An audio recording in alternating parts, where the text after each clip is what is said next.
Selon des études scientifiques, une partie de l'ADN de l'homme moderne provient en fait des Néandertals.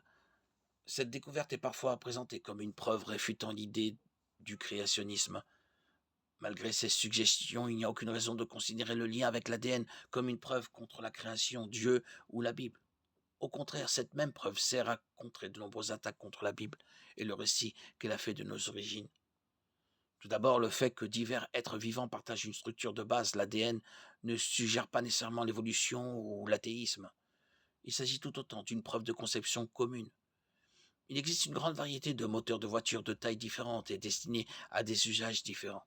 Cependant, la plupart des moteurs de voitures comportent les mêmes pièces fondamentales, ce qui est logique puisqu'il s'agit généralement du moyen le plus efficace d'atteindre l'objectif pour lequel ils ont été conçus. La simple similitude de l'ADN ne peut pas être utilisée pour prouver qu'il n'y a pas de différence de conception entre deux créatures. Le sujet de l'ADN de Néandertal est tout aussi complexe au sein de la communauté scientifique, du moins dans le sens où l'entend le christianisme. Les frontières entre les différentes espèces peuvent être floues. C'est un problème pour certains aspects de la biologie. La sélection naturelle se définit généralement par des populations qui ne se reproduisent plus entre elles. Cependant, une partie de la controverse scientifique sur les Néandertals porte sur la mesure dans laquelle ils se sont accouplés avec des Homo sapiens modernes. Des études récentes ont fait là une des journaux parce qu'elle prétendait avoir identifié des segments d'ADN d'origine néandertalienne dans le génome humain. Le problème est que si les néandertaliens sont si semblables à l'homme moderne que nous aurions pu avoir des enfants ensemble, pourquoi les considérer comme une espèce distincte?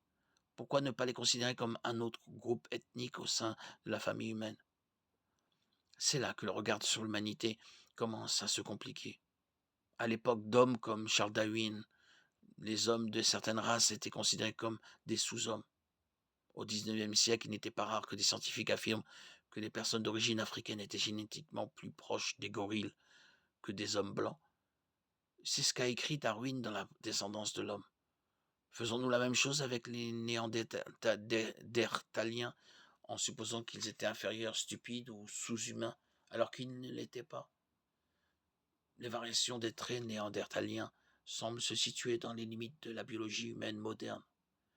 Les reconstitutions de Néandertal utilisent des approximations de muscles et de peau, invitent toujours à des comparaisons avec des célébrités vivantes. En d'autres termes, la différence entre les Néandertaliens et les humains modernes semble être bien moindre que celle qui existe entre les différentes races de chiens.